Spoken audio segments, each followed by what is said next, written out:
The massive space station called Nexus floated in the darkness between stars like a giant crystal flower. Its 12 towers stretched out in perfect circles, each one built for a different alien race. Bright lights moved along the walls like rivers of gold, carrying messages and supplies to every corner of the station. Inside the main hall, beings from across the galaxy sat in carefully arranged sections. The air hummed with translation devices working overtime to turn clicks, whistles, and strange musical sounds into words everyone could understand. Daeho Kim adjusted his simple black suit and looked around the enormous room. As Earth's diplomatic representative, he felt very small among all these advanced aliens. The humans had only joined the galactic community 5 years ago, and most of the other species still treated them like children who had just learned to walk. "Are you ready for this?" asked Somin Park, sitting beside him. She was Earth's expert on alien cultures, a young woman with bright eyes who had spent years studying every species in the galaxy. Her tablet showed detailed notes about each delegate. "In the room, as ready as I can be," Daeho replied quietly, "though I doubt they'll listen to anything we have to say." In the front row, the Saurian delegate Veltar sat perfectly still. His reptilian body was covered in dark green scales that caught the light like metal. His people had ruled star systems for thousands of years and built cities with mathematical precision that amazed even other advanced races. When Veltar looked at the human section, his yellow eyes showed clear disapproval. "The mammals are here again," he said to his assistant in a voice like grinding stone. "I wonder what simple tricks they will show us today." Across the hall, Zixnara represented the insectoid collective. Her body looked like a giant mantis made of silver and black metal. She spoke with the voice of 10,000 minds linked together, creating a sound like whispers in the wind. Her species had mastered the art of perfect cooperation, where individual thoughts became part of a greater whole. "The humans bring chaos wherever they go," Zixnara said, her compound eyes reflecting the hall's lights. "They cannot even agree among themselves, yet they believe they belong here with us." The energy beings floated in special containers that kept their plasma forms stable. They had evolved beyond physical bodies millions of years ago and now existed as pure consciousness made of living light. To them, species that still needed solid forms seemed primitive and limited. Other delegates filled the remaining seats. The crystalline entities grew in perfect geometric patterns, their bodies like living diamonds that rang like bells when they moved. The aquatic collective sent representatives in water-filled suits, their tentacles moving in complex patterns. It served as their language. The silicon-based rock throwers looked like walking mountains. Slow but incredibly strong and patient dot at the center of the hall, a holographic display showed the current speaker. Today belonged to species demonstrations, where each race would show their greatest achievements to the galactic community. It was meant to promote understanding and cooperation, but mostly it became a contest to see who was most advanced. The Saurians went first. Veltar stood and activated a 3-dimensional image of their homeworld. Cities rose from the surface, like perfect crystals, each building placed according to mathematical formulas that created harmony with the planet's natural forces. Every street followed golden ratio principles, and every structure contributed to the world's overall energy efficiency. "We have eliminated chaos from our society," Veltar announced. "Our cities have no crime, no waste, no disorder. Every citizen knows their place and performs their function perfectly. This is what true civilization looks like." The other aliens nodded with approval. Several delegates made notes on their devices, clearly impressed by the orderly perfection of Saurian society. Next came the crystalline entities. Their representative, a being that looked like a walking cathedral made of pink and blue gems, showed images of their manufacturing processes. They could grow entire spaceships from single crystal seeds, creating vessels that were both beautiful and incredibly strong. Their technology worked in harmony with natural crystal formation, making them the galaxy's master craftsmen. The energy beings followed with a demonstration of their mastery over quantum mechanics. They could exist in multiple Dimensions at once, communicate instantly across vast distances, and manipulate matter at the atomic level. Their presentation showed how they had learned to convert entire stars into useful energy while keeping the local solar system stable and habitable. One by one, each species presented their achievements. The insectoid collective showed their perfect coordination, where millions of individual beings worked together like parts of a single massive machine. The aquatic collective demonstrated their mastery of biotechnology, growing living tools and structures that could adapt to any environment. Finally, it was humanity's turn. Deho walked to the center of the hall, very aware that every alien eye was watching him. Some looked curious, others seemed bored, and a few appeared annoyed that humans had been given time to speak at all. "Honorable delegates," he began, his voice carrying clearly through the translation system. "Earth brings a different kind of achievement to share with you today." He activated the holographic display, showing images of Earth from space. The blue and green planet looked small and chaotic compared to the perfect worlds other species had shown. Clouds swirled in unpredictable patterns, and the continents were covered with a mix of cities, forests, deserts, and oceans that followed no clear design. "Our world is not as orderly as yours," Deho continued. "We have not eliminated the wild places or the dangerous creatures. We have not achieved perfect unity or mathematical precision in our cities. What we have achieved is something different." The display showed images of humans in various environments. People climbing mountains, diving in oceans, exploring dense jungles filled with dangerous animals. It showed human cities that grew organically, adapting to local geography and climate rather than imposing perfect geometric patterns. "We call it adaptability," Deho said. "Humans can survive and thrive in almost any environment. We work with chaos rather than trying to eliminate it. We have learned to live alongside creatures that could easily kill us, and in doing so, we have become stronger." Veltar made a sound like a snort. "Primitive survival techniques," he said loud enough for others to hear. "Any species can adapt if they refuse to evolve beyond their animal nature?" Several other delegates nodded in agreement. Soman Park clenched her hands in frustration, watching years of careful diplomatic work being dismissed so easily. "We appreciate the human perspective," said the session moderator, a tall being with crystal skin that sparkled like diamonds. "Though perhaps adaptation is less important when one has achieved true mastery over their environment." Deho was about to respond when the lights in the hall suddenly changed color. Emergency signals began flashing along the walls, and a deep humming sound filled the air. Every delegate looked around in confusion as their translation devices struggled to process the station's alarm system. "Unknown vessel approaching," announced the station's artificial intelligence in a calm voice that somehow made the situation seem more frightening. "Vessel does not match any known configuration in our database. Arrival time, 30 seconds. The presentation was forgotten as every being in the hall turned their attention to the main viewing screens. Outside, something was coming toward them through the darkness of space, and none of their advanced sensors could tell them what it was. In the great hall turned toward the massive viewing screens. Outside, in the cold darkness of space, something moved toward Nexus Station at a speed that should have been impossible. "All security teams to Docking Bay 12, the station's computer voice announced. Unknown vessel refusing to respond to communication attempts. Deho felt his heart beating faster as he watched the approaching ship. It was unlike anything he had ever seen before. The vessel seemed to flow through space like water, its hull changing shape as it moved. The metal looked organic, almost alive, with curves and patterns that reminded him of something from Earth's deepest oceans. "That design is not in our records," Veltar said, his reptilian voice carrying a note of worry.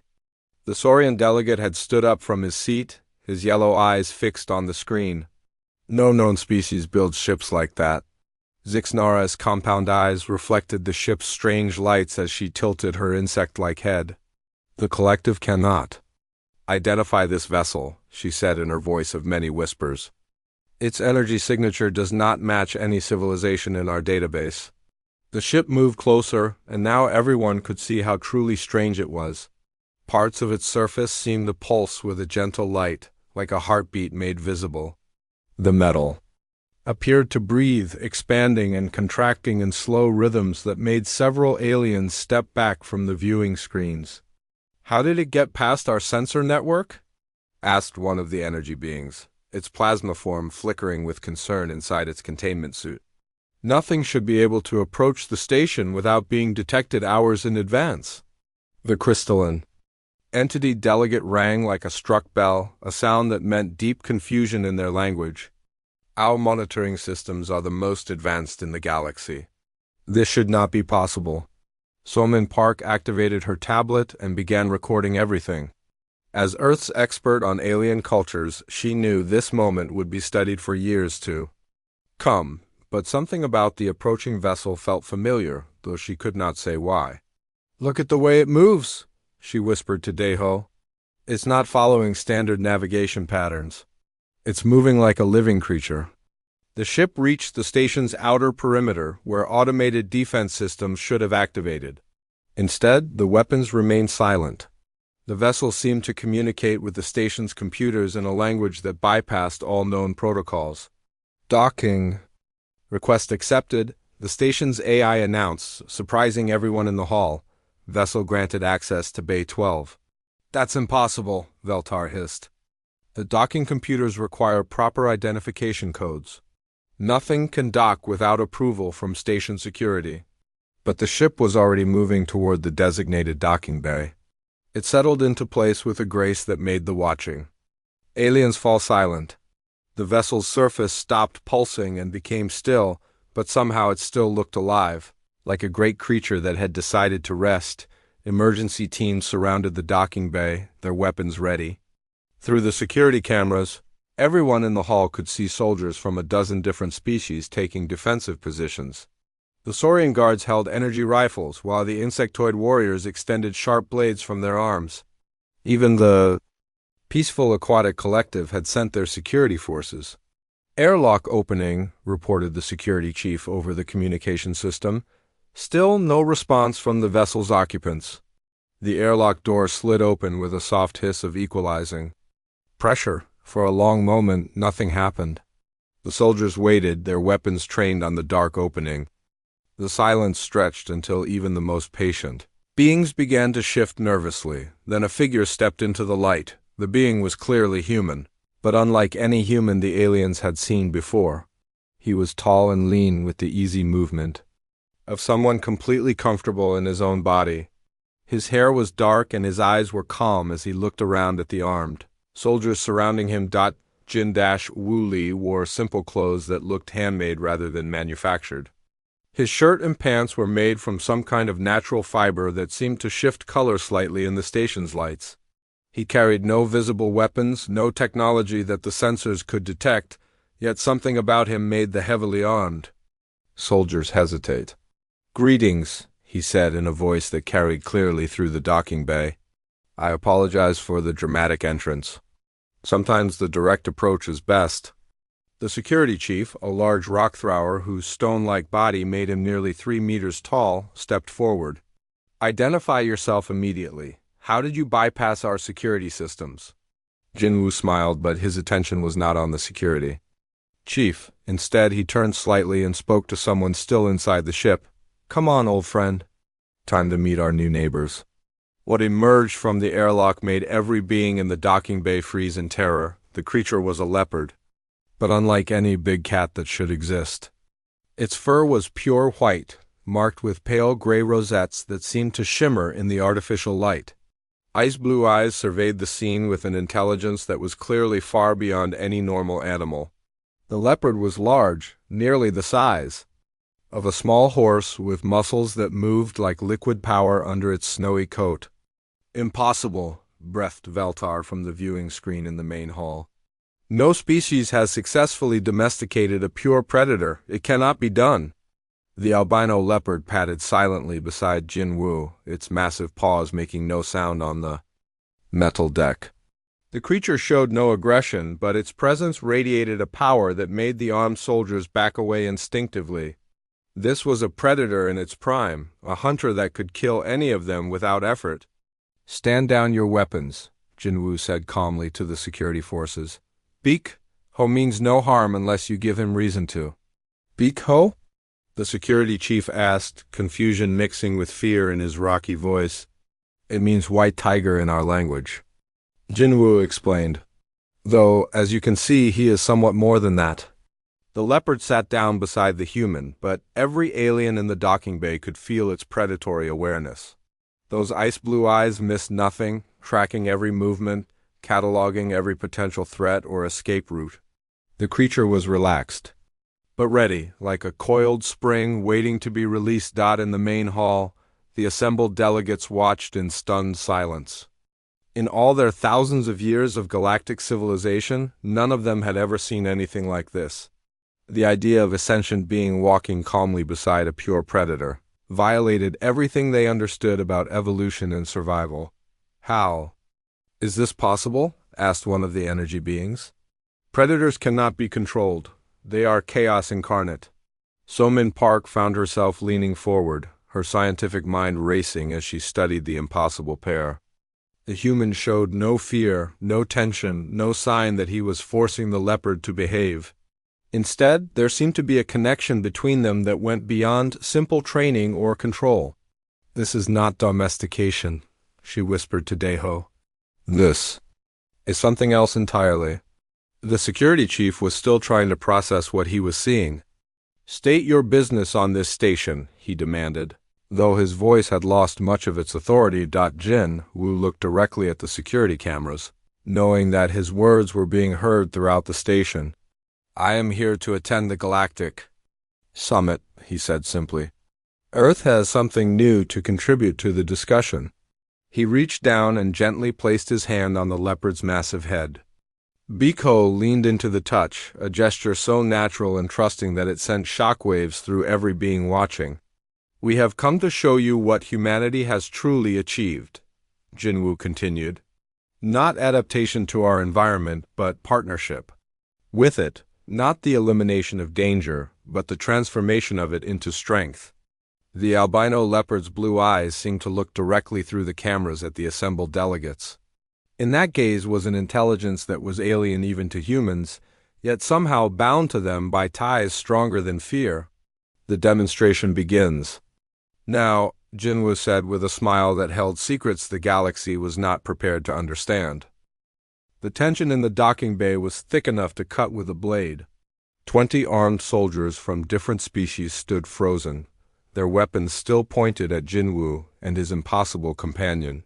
None of them knew what to do when faced with a human who walked beside death itself and showed no fear. Biko the albino leopard remained perfectly still, but his ice-blue eyes tracked every movement around him. The great cat's muscles were relaxed, yet every alien in the bay could sense the raw power contained within that white-furred body. This was a predator that could tear through their ranks like paper if it chose to attack.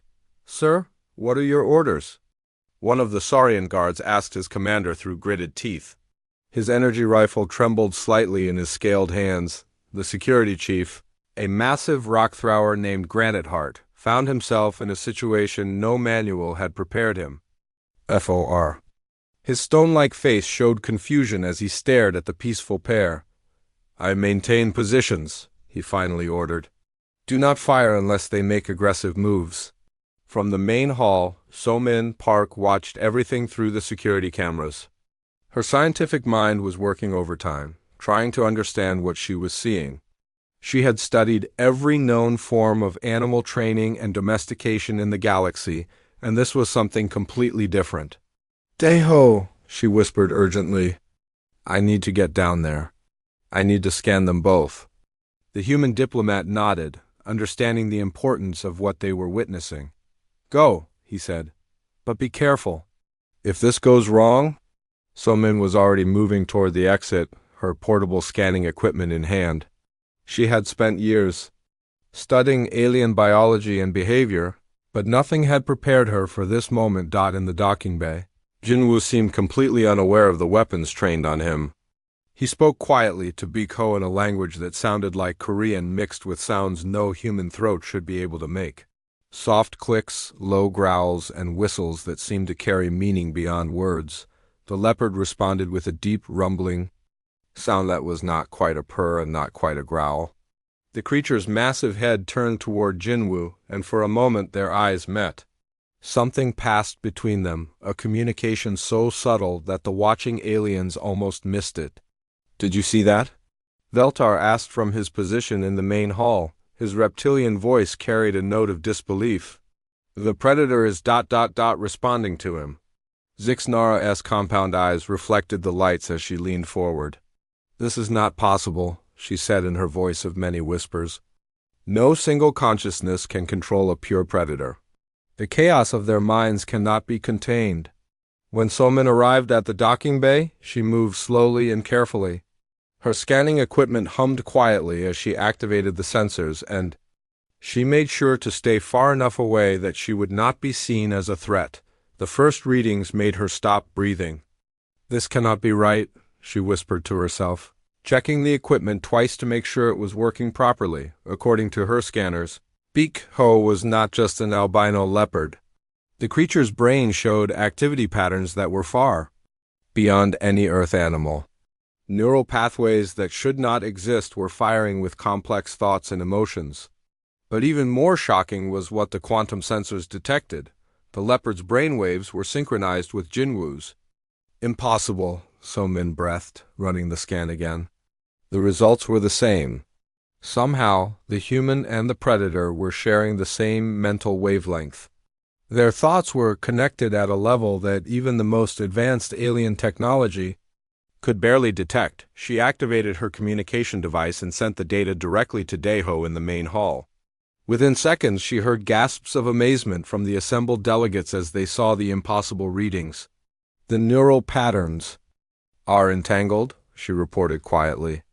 "They are sharing consciousness on a quantum level. The leopard is not domesticated or controlled. It is partnered." Jinwoo turned toward her with a knowing smile. "Dr. Park, is it not?" he said in perfect Korean. "Your reputation as a xenobiologist precedes you. I was hoping you would be here." Somin stepped closer, her scientific curiosity overcoming her caution. "How is this possible?" she asked. "No species has ever achieved true consciousness sharing with a predator. The mental barriers are too strong." "That is because other species try to eliminate what they fear," Jinwoo replied. "They build walls between themselves and the dangerous parts of their worlds. Humans learn to build bridges instead." He placed his hand on Beak-Ho's massive shoulder, and the leopard leaned into the touch with complete trust. "We did not try to make him like us," Jinwoo continued. "We learned to be like him while he learned to be like us. The bond goes both ways." Suddenly, the air in the docking bay shimmered and a holographic figure appeared. The projection showed an older human man with graying hair and eyes that held secrets. He wore a simple uniform with no visible rank or identification. "Greetings to the Galactic Assembly," the hologram said in a voice that carried authority. "I am Hyan-Soo Chun, Director of Earth Special Projects Division." Veltar's voice crackled through the communication system from the main hall. "Another human. What is this Special Projects Division?"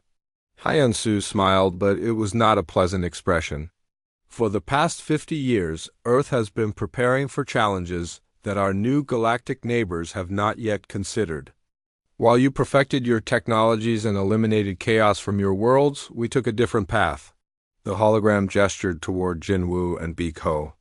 "We realized that the universe is not a safe place. There are threats out there that cannot be defeated by logic or superior technology. Some enemies can only be fought by those who understand the language of survival itself." "What threats?" demanded the energy being delegate, its plasma form flickering with concern. "The galaxy has been at peace for 3 centuries. Peace among civilized species," Hyan-Soo corrected. "But civilization is not the only form of intelligence in the universe. There are older things, hungrier things that your perfect worlds are not prepared to face." In the docking bay, Beak-Ho suddenly lifted his massive head and looked toward the ceiling. His ice blue eyes tracked something that none of the aliens could see. and a low growl rumbled from his throat. Jinwoo placed his hand on the leopard's neck, and his expression grew serious. "He senses something," he said quietly. "Something approaching from the outer system."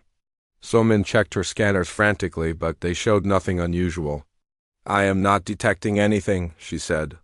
"Your instruments measure energy and matter," Jinwoo explained. Biko senses intent. He can feel the hunting patterns of predators across vast distances. It is an ability that evolved over millions of years, refined by countless generations of survival. The communication system crackled to life with reports. From the station's outer sensor arrays, "Unknown energy signatures detected at the system's edge," came the voice of the sensor operator. "Multiple contacts? Estimated size?" "By the void, they are enormous." Hyansu's hologram nodded grimly. "The Devourers have awakened," he said. "An ancient machine intelligence that consumes organic worlds. They have been dormant for millennia, but something has stirred them to life. Why were we not informed of this threat?" Veltar demanded. "Because your perfect civilizations are not equipped to fight them," Hyansu replied. "The Devourers think like the ultimate predators. They adapt, they hunt, they consume. They cannot be reasoned with or defeated by conventional warfare." Jinwoo looked directly at the security cameras, knowing his words were being heard throughout the station. "This is why humanity chose a different evolutionary path. While you eliminated predators from your worlds, we learned to partner with them. We kept the wild, dangerous parts of our nature because we knew that someday we would need them." Biko stood and moved to Jinwoo's side, the massive leopard's presence somehow reassuring despite its deadly nature. The bond between human and predator was visible now, a connection that transcended species and spoke to something deeper than civilization. "The demonstration was not meant to impress you," Jinwoo said calmly. "It was meant to prepare you. The galaxy is about to face an enemy that your orderly minds cannot comprehend. But we can, because we never forgot how to hunt." In the main hall, the assembled delegates sat in stunned silence as the implications of what they were hearing sank in. Their perfect civilizations, their advanced technologies, their logical minds, none of it might be enough for what was coming, and humanity, the species they had dismissed as primitive chaos, might be there. Only hope. The emergency alerts about the approaching Devourers had shaken every being on Nexus Station, but Veltar refused to accept what he was hearing. The Saurian delegate's scaled hands clenched into fists as he stood in the main hall, his yellow eyes fixed on the security screens showing Jinwoo and his impossible companion. "This is elaborate deception," Veltar declared, his voice cutting through the worried murmurs of the other delegates. "Humans are known for their tricks and lies. They stage this dramatic entrance to make themselves seem important when real danger approaches." Several other delegates nodded in agreement. The idea that primitive humans could possess abilities their advanced civilizations lacked was difficult to accept. "The neural readings could be faked," said one of the crystalline entities, its diamond-like body ringing with doubt. "Humans have become skilled at manipulating technology since joining the galactic community." Zixnara's compound eyes glittered as she spoke in her voice of many whispers. "The collective agrees. No single consciousness can truly bond with a predator mind. Such chaos cannot be contained or controlled." Deho felt frustration building in his chest as he watched years of diplomatic work crumbling. The aliens were so convinced of their own superiority that they could not accept evidence of human capabilities, even when facing a threat that might destroy them all. So Min Park was still in the docking bay, her scanners confirming the impossible bond between human and leopard. She activated her communication device to address the assembled delegates directly. "The quantum entanglement readings are real," she said firmly. "I have verified them multiple times with different instruments. The consciousness sharing between Jinwoo and Biko operates on levels our current science barely understands." "Convenient claims from another human," Veltar replied dismissively. "We require proof that cannot be falsified or manipulated." Jinwoo had been listening to the discussion through the open communication channels. He looked up at the security cameras with a calm expression that somehow seemed more dangerous than any weapon. "You want proof?" he asked quietly. "Very well. I suggest we move to the station's training facilities. Design whatever test you wish, and Biko and I will demonstrate the reality of our partnership." The challenge was accepted within minutes. The delegates moved from the main hall to the station's advanced training center, a massive chamber that could create any environment or obstacle course needed for testing. The room's walls could project realistic environments, generate physical barriers, and even simulate gravity changes. Veltar took personal charge of designing the test. His reptilian mind worked with mathematical precision as he created a challenge that would be impossible for any single being to complete. The course required both human-level intelligence to solve complex puzzles and animal instincts to navigate deadly physical challenges. The first section requires solving quantum mathematics while moving through a maze with shifting walls, Veltar explained to the watching delegates. The second section demands perfect timing and physical coordination to cross energy barriers that would kill any organic being who touches them at the wrong moment. The Saurian delegate's eyes gleamed with satisfaction as he continued. The final section requires trust beyond logic. One being must be completely vulnerable while the other acts without guidance. No rational mind would accept such risk. The training chamber activated with a low hum. Holographic walls rose from the floor, creating a complex maze filled with glowing mathematical equations. Energy barriers crackled with deadly power, and deep pits opened in the floor where one wrong step would mean a fatal fall. Jinwoo and Biko entered the chamber together, moving with the easy coordination of long partnership. The human showed no fear as he looked at the deadly obstacles, while the albino leopard's ice-blue eyes catalogued every danger with predatory awareness. "Begin when ready," Veltar announced. Certain that the impossible test would expose the human's deception, what happened next left every watching alien speechless. Jin-Woo approached the first mathematical puzzle while Biko moved to scout the maze's shifting walls. But they did not work separately. Instead, the human began solving equations while somehow sensing the leopard's movements through the changing corridors. When Biko found a safe path, Jinwoo knew instantly without looking. When the human needed time to work on a particularly complex problem, the leopard positioned himself to watch for shifting walls. They moved through the maze like liquid mercury, each one anticipating the other's needs before those needs were even formed.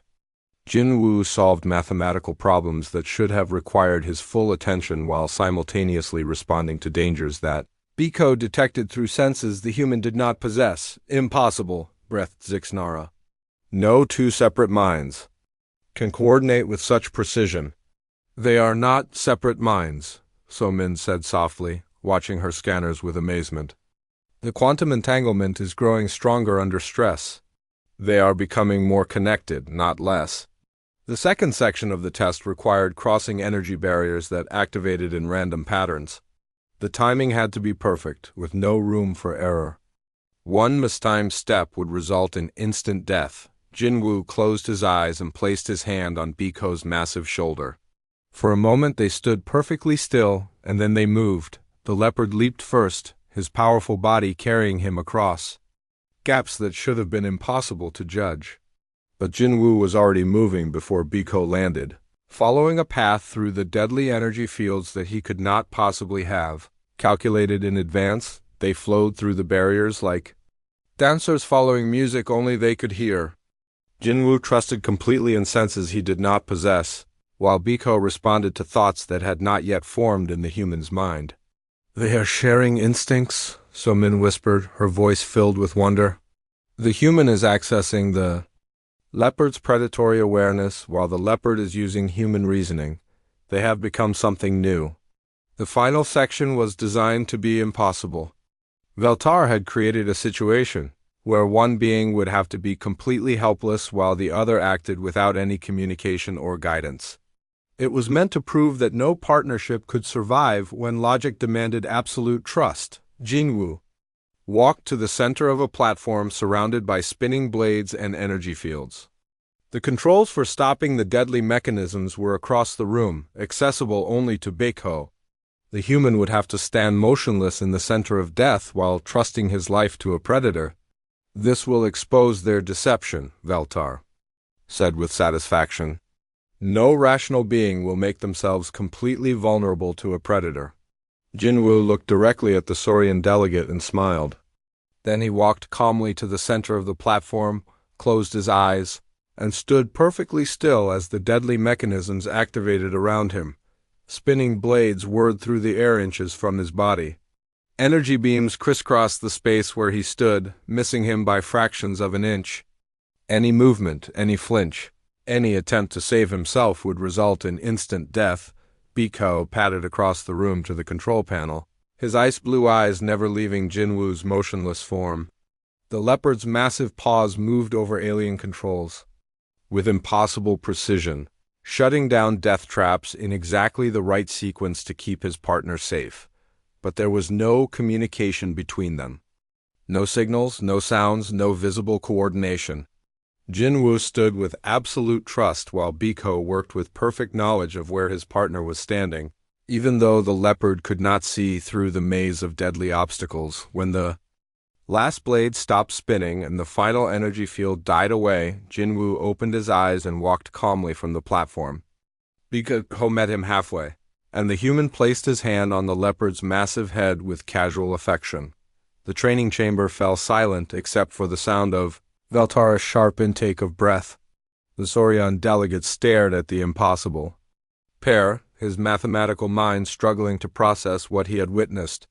"The trust required for such coordination is beyond logical measurement," said one of the energy beings, its plasma form flickering with confusion. "It is not trust," So-Min said quietly. "It is unity. They have achieved a form of consciousness sharing that transcends individual survival instincts." Jinwoo looked up at the observation windows where the delegates watched in stunned silence. "The demonstration is complete," he said simply. "The bond between human and predator is real. We offer this partnership to help defend the galaxy against the Devourers." But even as he spoke, new alarms began sounding throughout the station. The ancient enemy was getting closer, and soon theory would become deadly reality. The silence that followed Jinwoo and Biko's impossible demonstration was broken by the harsh sound of emergency alerts echoing throughout Nexus Station. Red lights flashed along the walls as the station's defense systems activated automatically. "Oh, defensive positions," came the urgent voice of Admiral Stoneclaw, the station's military commander. "Unknown fleet detected at the outer system boundary. Size and configuration? By the ancient stars, there are thousands of them." The training chamber's walls transformed into viewing screens showing the approaching threat. What the assembled delegates saw made even the bravest among them step back in horror. The Devourer fleet looked like a living nightmare spreading across space. Each ship was enormous, the size of small moons, with surfaces that seemed to writhe and change like flowing metal. They moved in patterns that hurt to watch, following no logical formation but somehow coordinating perfectly. "They are not ships," whispered one of the crystalline entities, its diamond body ringing with fear. "They are live." Veltaris scaled. Hands trembled as he studied the enemy formation. "Our records show no trace of such vessels. Where did they come from?" "From the dark spaces between galaxies," said Hyunsu Chun, his holographic form materializing in the chamber. "The Devourers are older than any civilization you know. They sleep for millions of years, then wake to consume everything in their path." The viewing screens showed the galactic defense fleets moving to intercept the threat. Hundreds of advanced warships from different species converged on the enemy, their weapons charging with enough power to destroy planets. "Our combined fleets are the most powerful force in known space," declared Admiral Stoneclaw through the communication system. "No enemy has ever withstood our coordinated assault." The first battle began at the edge of the solar system. Energy beams that could slice through asteroid belts struck the Devourer ships with pinpoint accuracy. Quantum torpedoes that could crack moons exploded against the enemy hulls in brilliant flashes of destruction. For a moment, it seemed like the galactic forces might succeed. Several Devourer ships showed damage, their writhing surfaces scarred. By the powerful attacks, then the enemy began to adapt. The watching delegates gasped in horror as the Devourer ships started changing shape. Their surfaces flowed like liquid metal, creating new armor configurations that deflected the next wave of attacks. Energy beams that had damaged them before now bounced harmlessly off their hulls. "They are learning," breathed Zixnara, her compound, eyes reflecting the battle's light. "With each attack, they become more resistant." "Our weapons are useless," reported one of the fleet commanders, his voice tight with disbelief. "The enemy is adapting faster than we can adjust our targeting." Worse still, the Devourers began to fight back. Strange weapons emerged from there. Ships, firing beams that seemed to drain the life from anything they touched. Galactic warships that were struck by these weapons simply stopped working, their crews falling unconscious as their vessels drifted helplessly in space. "They are not trying to destroy our ships," Admiral Stoneclaw realized with growing horror. "They are harvesting them, taking our technology and our people." Jinwu watched the battle with calm eyes while Biko sat beside him, the leopard's ice-blue gaze fixed on something the others could not see. The great cat's muscles were tense and a low growl rumbled from his throat. "Your conventional tactics will not work," Jinwu said quietly. "The Devourers are perfect predators. They hunt entire civilizations by adapting to whatever resistance they encounter. Then how do we fight them?" demanded Veltar, his mathematical mind struggling with an enemy that defied all logical patterns. "By being unpredictable," replied a new voice. Another hologram flickered to life, showing a young Korean woman with intelligent eyes and clothes similar to Jinwoo's. "I am Unji Nam, Tactical Coordinator for Earth Special Projects Division." Behind her, the delegates could see more humans, working with creatures that should not exist. Dolphins whose eyes glowed with enhanced intelligence swam in specialized tanks while working on quantum calculations.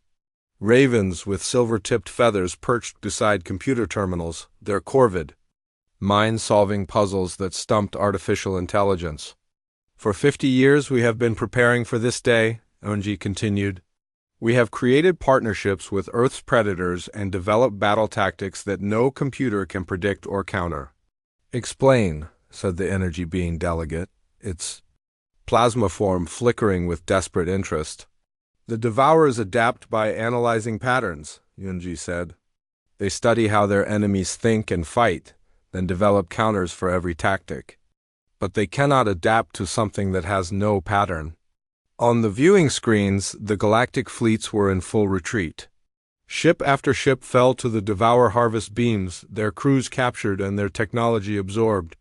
The enemy was growing, stronger with each victory. "Our enhanced animal partners think in ways that no artificial intelligence can predict," Yunji explained. "A dolphin's tactical mind works differently from human logic.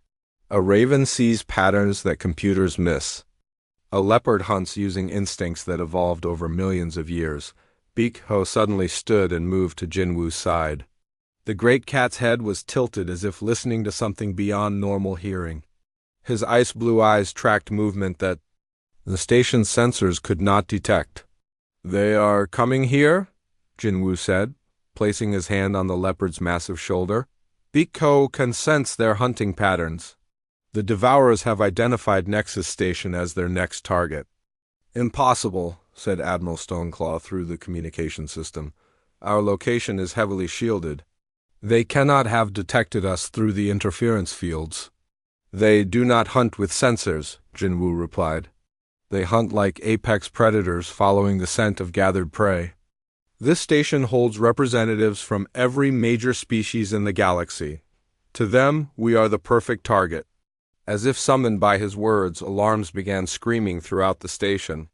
On the viewing screens, the delegates could see Devourer ships emerging from hyperspace at the edge of the system. But these were different from the ones attacking the fleet. Smaller, faster, moving with the fluid grace of hunting cats stalking their prey, scout ships, Yungi identified. "They have sent advance hunters to test our defenses and identify our capabilities." The station's weapons fired at the approaching scouts, but the enemy ships moved in patterns that made targeting impossible. They flowed through space like schools of fish, each ship following the movements of others in ways that seemed random but were somehow perfectly coordinated. They hunt as a pack, So-Min Park realized, her scientific mind making connections others missed. Like wolves or sharks? Individual intelligence coordinated by instincts we do not understand. Exactly, Jinwoo said with approval. And that is why conventional tactics fail. You try to fight them like rational opponents, but they are pure predator. They think with hunger, not logic. One of the scout ships broke through the station's defenses and attached itself to the outer hull like a parasite. Immediately, the station systems began reporting strange malfunctions as the Devourer technology started probing their networks. They are inside our computer systems, reported the station's AI with an unusual note of concern. Unknown programs are attempting to access our databases. They learn by tasting, Yoonji explained grimly. Every system they touch, every mind they sample, becomes part of their knowledge. This is how they consumed entire galactic civilizations. Beak-Ho let out a deep growl that seemed to vibrate through the station's hull. The Leopard's predatory senses were detecting something that terrified even him. The main fleet is coming, Jinwoo announced, his voice carrying the calm certainty of someone who had always known this moment would arrive. The harvest begins now. If we are going to survive, the galaxy must learn to hunt like predators instead of thinking like prey. Through the viewing screens, they could see the massive Devourer fleet changing course toward Nexus Station. Thousands of moon-sized ships moving with purpose and coordination that defied understanding. The time for demonstrations and debates had ended. The galaxy's survival now depended on whether civilized beings could learn to think like the predators they had long ago eliminated from their perfect worlds. The massive Devourer fleet filled the viewing screens like a dark tide of living metal approaching Nexus Station. Each ship pulsed with hungry energy, their surfaces flowing and changing as they prepared for the harvest. The assembled delegates watched in growing terror as their greatest nightmare became reality. Estimated time to arrival, 6 hours, Admiral Stoneclaw announced through the communication system.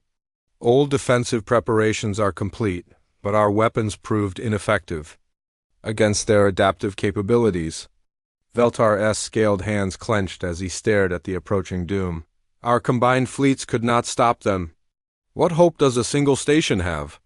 None, if we fight like civilized beings, Jinwoo replied calmly.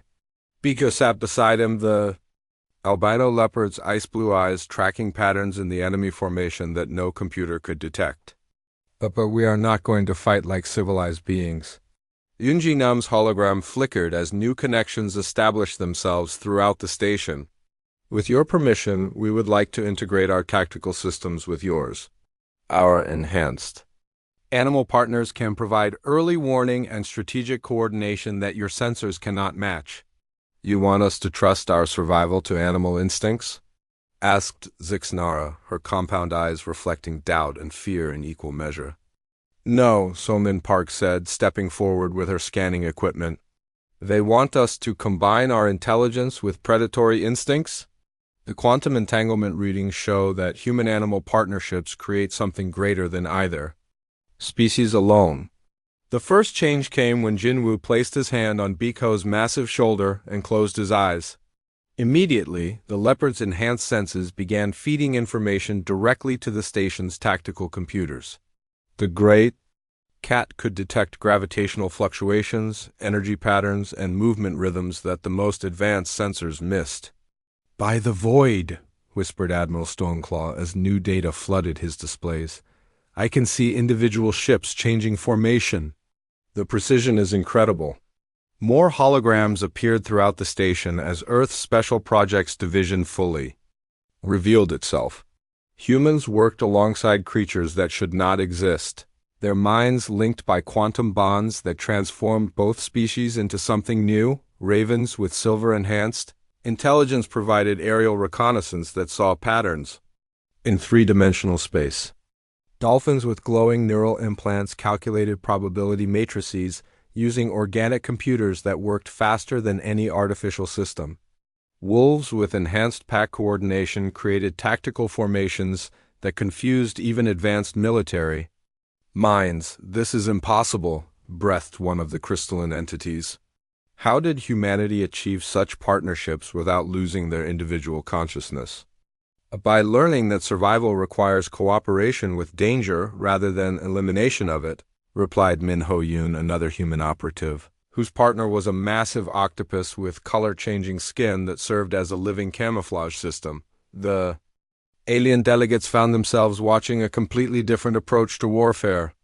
Instead of logical formations and predictable tactics, the human-animal teams moved with fluid unpredictability. They anticipated enemy movements through instincts refined over millions of years of evolution. The devourers hunt by analyzing patterns, Yunji explained as the enemy fleet drew closer. They study how their prey thinks and moves, then develop perfect counters, but they cannot counter something that has no fixed pattern. Biko suddenly stood and moved to the viewing screens. His massive head tilted as if listening to sounds beyond normal hearing. The leopard's ice-blue eyes focused on specific ships in the enemy formation, and he let out a low growl that seemed to resonate through the station's hull. "The scout ships are preparing to breach the hull," Jingwu translated, his voice carrying the certainty of shared predatory awareness. "Biko can sense their hunting intentions before they act." "Where?" demanded Admiral Stoneclaw. Jinwu pointed to sections of the station that their sensors showed as secure. "Docking Bay 7, Maintenance Tunnel 12, and the Waste Recycling Center. They will attack simultaneously in 14 minutes. "Our sensors detect no approach vectors to those locations," protested the station's tactical officer. "Your sensors detect energy and matter," Somin explained, watching her instruments track the impossible bond between human and leopard. Biko detects intent and behavioral patterns. He knows where they will attack because he thinks like a predator. The first test came exactly as predicted. Devourer scout ships materialized at the specified locations, their stealth technology bypassing every sensor on the station. But the human-animal teams were waiting. Instead of meeting the attack with logical defensive positions, they struck from unexpected angles using tactics that made no rational sense. Ravens guided by enhanced Corvid intelligence led the defenders through maintenance shafts that should have been impossible to navigate. Wolves coordinated pack attacks that confused the Devourer's adaptive systems the enemy scouts had prepared for every form of logical resistance, but they could not adapt to pure predatory instinct guided by human intelligence. "It works," Veltar said with amazement in his reptilian voice. "They are actually driving back the scouts." "This is only the beginning," Yunji warned. "The main fleet will arrive soon, and they will have learned from the scout engagement. We need full cooperation if any of us are going to survive." The moment of truth came when the alien delegates had to choose between their perfect civilizations and survival itself. One by one, they stepped forward to volunteer for the impossible alliance. Somin Park worked frantically to establish communication. Links between alien minds and Earth's enhanced animals. The quantum entanglement technology that bonded humans with predators could be adapted, but it required complete trust from beings who had spent millennia eliminating chaos from their lives.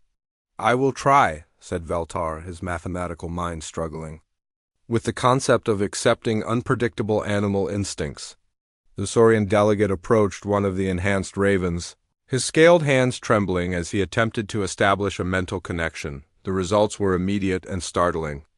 The raven's aerial perspective combined with Veltar's mathematical precision created tactical awareness that neither species could achieve alone. The Saurian could suddenly see the Devourer formation from angles his logical mind had never considered. Zixnara was next, her hive mind consciousness proving surprisingly compatible with Volfpack coordination. The insectoid collective's ability to share thoughts across multiple beings merged with lupin hunting instincts to create something entirely new. Even the energy beings found they could interface with the dolphins' quantum-enhanced minds, their plasma consciousness flowing through organic neural networks that processed information in ways Their digital systems never could. When the main Devourer fleet arrived, they faced something no machine intelligence could understand or counter. The defenders of Nexus Station moved with the fluid unpredictability of apex predators, guided by the intelligence of multiple species working in perfect harmony. Jinwu and Biko led the final assault against the largest Devourer ship. They infiltrated the enemy vessel using movement patterns that combined human tactical thinking with leopard hunting instincts. The great cat's predatory awareness guided them through corridors that shifted and changed, while Jinwo's intelligence found weaknesses in systems that adapted to every logical attack. The Devourer's central processing core was designed to learn from any form of rational assault, but it could not process the quantum-entangled consciousness of predator and human working as one. Jinwu planted the virus that would shut down the Harvest fleet, while Biko's instincts guided them to safety through passages the ship's own systems did not know existed. As the Devourer fleet shut down and drifted helplessly in space, the assembled delegates watched in amazement. The galaxy's greatest threat had been defeated not by superior technology or logical tactics, but by the marriage of intelligence and instinct that humanity had preserved while other species evolved beyond. Such primitive partnerships. "The alliance will be formalized immediately," declared Veltar, his voice carrying new respect for the humans he had once dismissed. "Earth will be granted full partnership status, and the enhanced animal companions will be recognized as strategic resources of the highest priority." Jinwu smiled as he placed his hand on Biko's massive head. The albino leopard that had arrived out of nowhere had become the symbol of a new age where civilization learned to embrace its wild origins rather than eliminate them.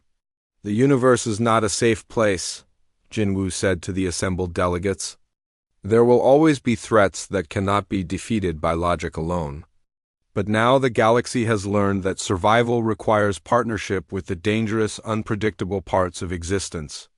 Biko's ice-blue eyes seemed to hold ancient wisdom as he looked out at the stars. The great predator who had once been humanity's greatest fear had become their most valuable ally, proving that strength comes not from eliminating danger but from learning to dance with it. The Galactic Alliance was reborn that day, founded not on the principle of eliminating chaos, but on embracing it as a source of strength. And at its heart stood the partnership between human intelligence and animal instinct, a bond that would guide the galaxy through whatever unknowns awaited in the vast darkness between the stars.